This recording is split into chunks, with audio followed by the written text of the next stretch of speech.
睇多次隻百河飛區嘅，上次我都有緣分夾到呢啲馬，今次都再揀下佢。好，咁啊134。好嚟一起步嘅時候啊，咁啊大家都平排約出嘅，快少少嘅馬一對浪漫喎，埋邊啊浪漫戰神啦，中間係浪漫勇士啊，外邊數字天文呢亦都進佔第2位啊，內欄位置大約跟住個第4啦，有大怪奇啊，中間第5位就君子傳承啊，外邊呢咁啊仲見到馬匹有百河飛區啊，後邊嗰3匹馬利心名媛啦，嘉應傳承向尾二，買邊暫時電牛係天象龍區嚟㗎。好啦，啱啱第一次過終點嘅時候啦。前面放嘅馬呢就浪漫戰神嚟㗎，第2位數字天文啦，分列3、4位嘅馬，埋邊有大怪奇，外邊係浪漫勇士啊，跟住個第5位紅衫君子傳承啊，內欄位置黑衫紅帽仲有利心名媛啦，暫時殿後嗰3匹馬分別有百河飛區、天象龍區響尾二，暫時殿後係嘉應傳承嚟㗎。好啦，咁啊過咗1006米嘅段處，向對面直路嘅進發嘅時候啦，前面呢浪漫戰神啊貼欄放啦，數字天文呢就喺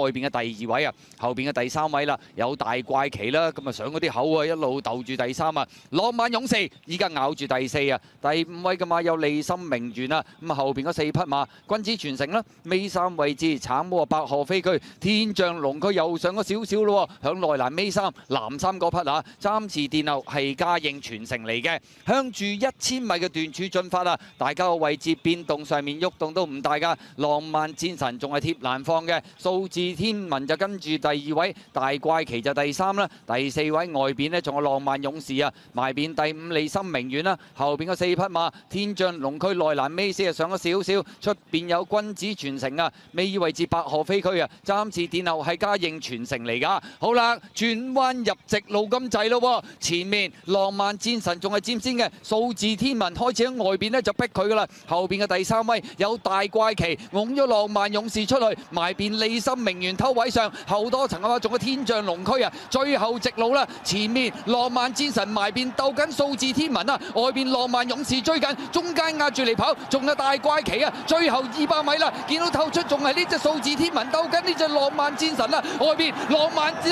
漫勇士上緊嚟，後邊嘅馬仲有大怪奇，最後100米都數字天文佔先，但係浪漫勇士不乏王者本色，前將數字天文趕過，大怪奇第3，第4名呢好近啊，埋邊浪漫戰神，出邊天象龍區啊，咁啊真係再次見證到多一匹3冠長途王者嘅誕生，記住佢嘅名字就係浪漫勇士啊！而今季浪漫勇士選擇留港出戰，咁啊結果計埋今場啊，先後已經橫掃咗6場頭馬，當中有5項係1級賽事添啊！而3冠長途王嘅系列，首先第1關董事杯，第2關香港金杯，嚟到第3關遮打杯，浪漫勇士都一能夠乘風克服挑戰。3冠馬王2400米啊，唔係佢首本途徑啊，一樣力壓其他嘅對手，彎位都俾隻大怪奇拱咗出去，麥道朗都係贏少少，都係贏，哇！睇下今屆馬王邊隻啦。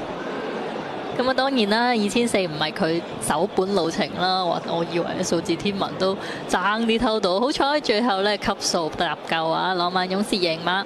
咁啊數字天文跟馬跑好強喎。大怪奇啊，翻嚟跑過第3，第4可能都仲係裏邊潘頓。浪漫戰神啊。咁都好。